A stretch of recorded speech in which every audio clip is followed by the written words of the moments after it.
Olá, eu sou o Fernando Dota e o tema da minha apresentação é Bidort e música. Esse aqui é um resumo de uma linha de pesquisa que a gente tem desenvolvido ao longo do tempo e a respeito de frequência, basicamente, relacionada às notas da escala musical. O Tesla já falava que um dos segredos do universo é a frequência das emanações energéticas. E como o Einstein provou que matéria é uma forma de energia, a gente vai discorrer sobre esse tema. Em medicina, existem vários equipamentos de tratamento que aplicam alguma forma de frequência. Tem a eletroacupuntura, radiações eletromagnéticas radiações nucleares, ondas de choque, ondas vibracionais, todas elas usam frequências. Só que a maioria dos equipamentos, o acerto da frequência não é absoluto, é relativo, é por faixa de frequência. E não existe uma padronização do valor da frequência em relação aos efeitos que elas provocam. O som, enquanto onda, ele tem características, além da frequência, ele tem o comprimento de onda, a amplitude e o timbre. O timbre, ele é como uma impressão digital daquele som. Existe uma diferença entre o som de uma flauta ou de uma corda de piano, por exemplo. Percebe-se a diferença por causa do timbre. Muitas vezes, a frequência, o comprimento e a amplitude da onda é exatamente a mesma, mas essa diferença do timbre sonoro dá a percepção de um instrumento musical ou de outro. Cada nota musical compreende uma frequência ou uma faixa de frequências específica, dependendo da afinação. Existe uma padronização do Lá em 440 Hz. Isso foi um congresso que teve na década de 1950 e existe a proposta de o Lá 300 e alguma coisa, que seria um Lá mais fisiológico. Tem vídeos disso aí. A gente não vai discorrer sobre isso aqui hoje, mas esse acerto foi feito pelos fabricantes de instrumentos musicais para padronizar a fabricação dos instrumentos musicais no mundo todo. A própria afinação dessa escala, que é uma escala dodecafônica, tem 12 tons, ela foi proposta por Bach no século XVII, onde cada nota ficaria ligeiramente desafinada, para que se houvesse um acerto entre os instrumentos de uma orquestra. A escala musical, ela tem uma característica de cada oitava tem 12 tons. A oitava, porque as notas principais são em 7, e aí a oitava já é a mesma nota inicial, porém numa frequência mais alta.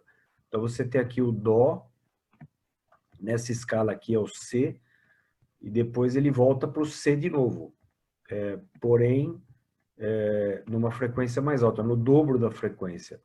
E essas notas, elas se relacionam matematicamente entre si.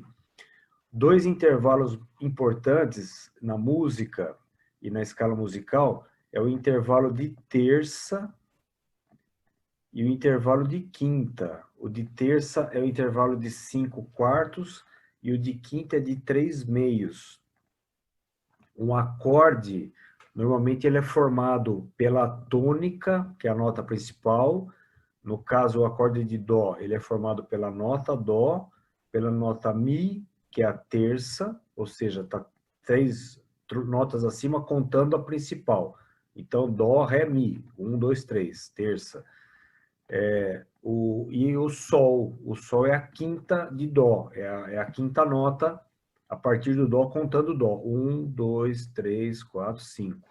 Então, esse intervalo de terça e intervalo de quinta são os intervalos mais frequentes nas produções musicais e formam os acordes maiores.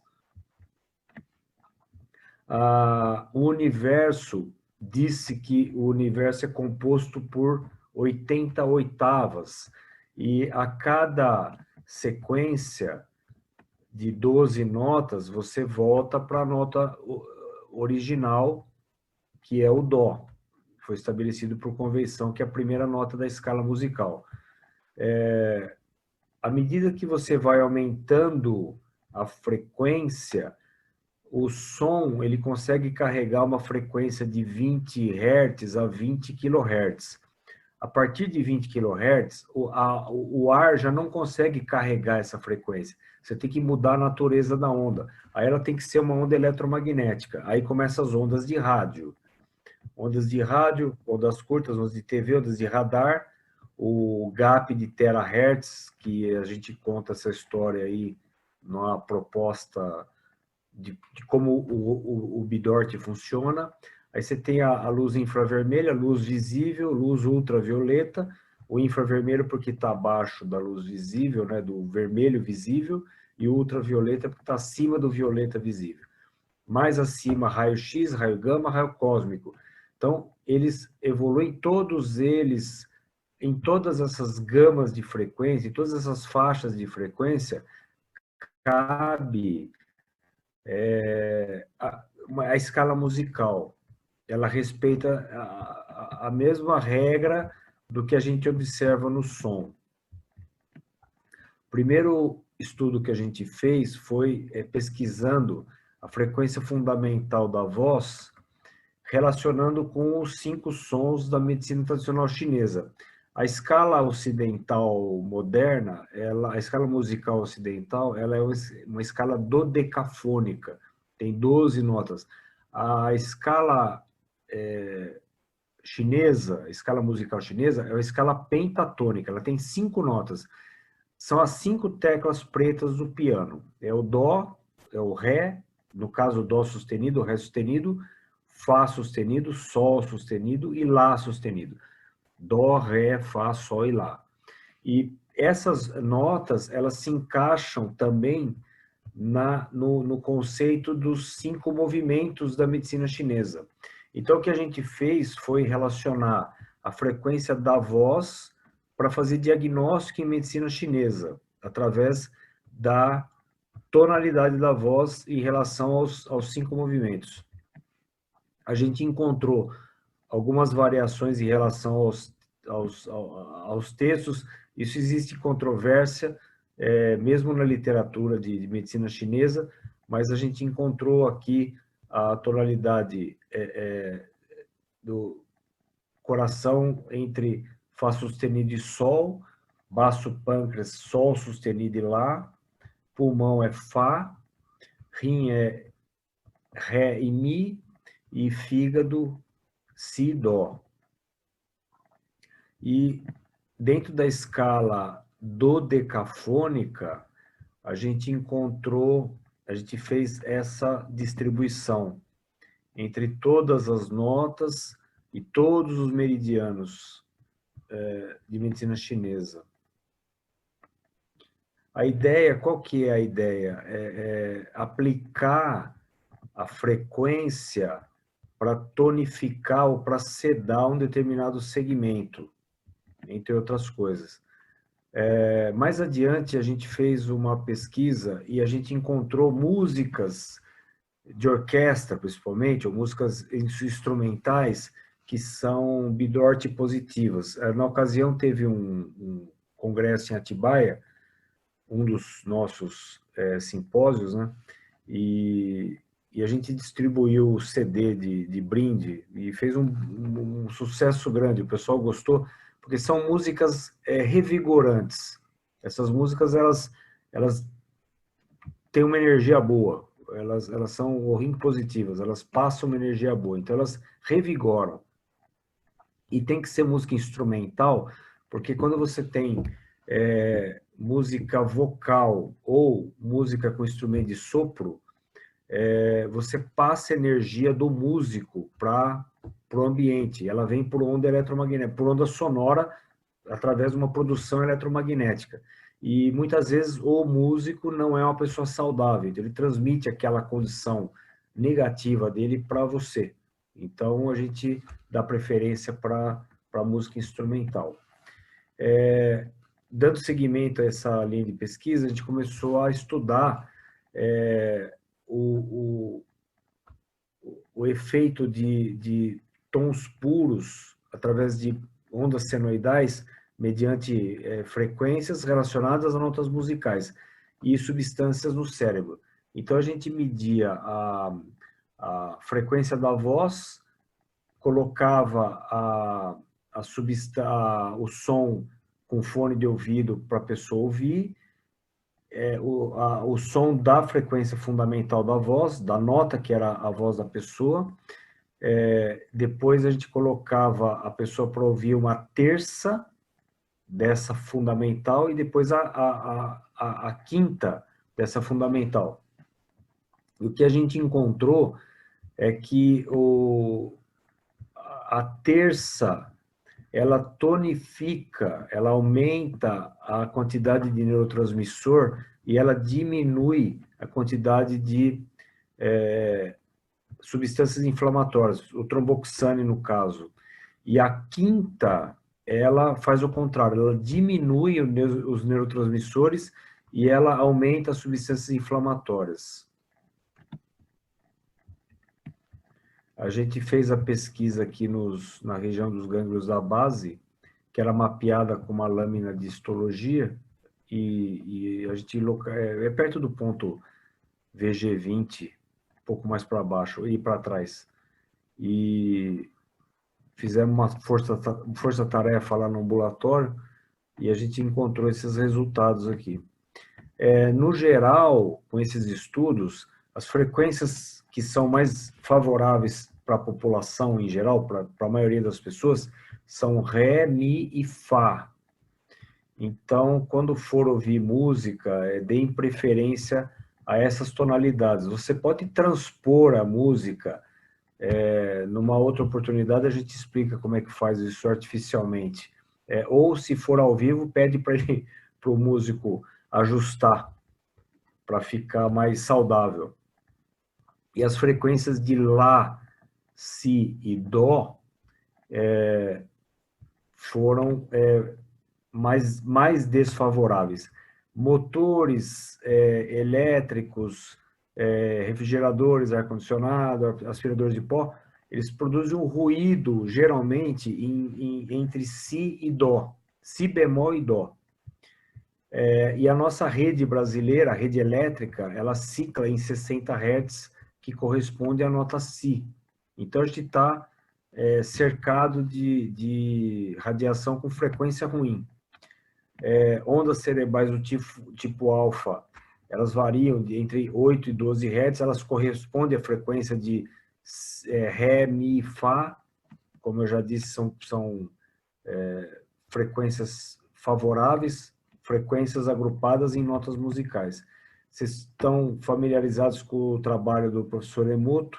Ele conseguia, usando palavras boas ou palavras ruins, ele conseguia interferir na arquitetura do cristal de gelo, né? Aqui antes da reza, depois da reza. Então, quando a frequência é boa, relacionado também ao timbre, você vai ter uma boa estruturação da matéria em volta. Mais adiante, a gente estudou, dentro desse conceito também de frequências agrupadas em notas musicais, a gente estudou o uso do estímulo vibratório ao invés do estímulo auditivo. A gente usou um vibrador ósseo, esse, no caso, é usado em exame de audição. Essa vibração é percebida na pele e ela é recebida, no caso do ouvido, é recebido pelo nervo auditivo, vai para o cérebro. E no caso aqui da pele, ela é recebida por receptores táteis da pele. E a gente encontrou as mesmas respostas em relação ao aumento do neurotransmissor e aumento de telômero, e de acordo com a frequência usada, relacionada à frequência fundamental da pessoa. A gente usou outros tipos de estímulo, outros tipos de sons para estimular para observar o resultado em relação à resposta de neurotransmissores. E dentre vários sons que tem na natureza, a gente observou que canto de pássaro era os mais frequentemente positivos. E dos pássaros, a gente encontrou no canto da araponga, que era bidorte positivo.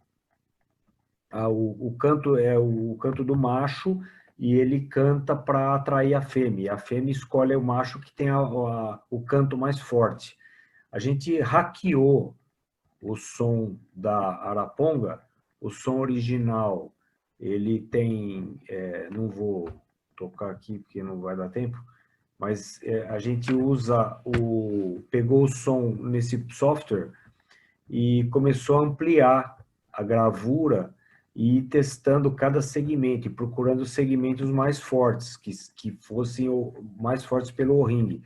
Até que a gente chegou numa sequência sonora bem positiva, então a gente copiou e colou várias vezes e formou um som contínuo.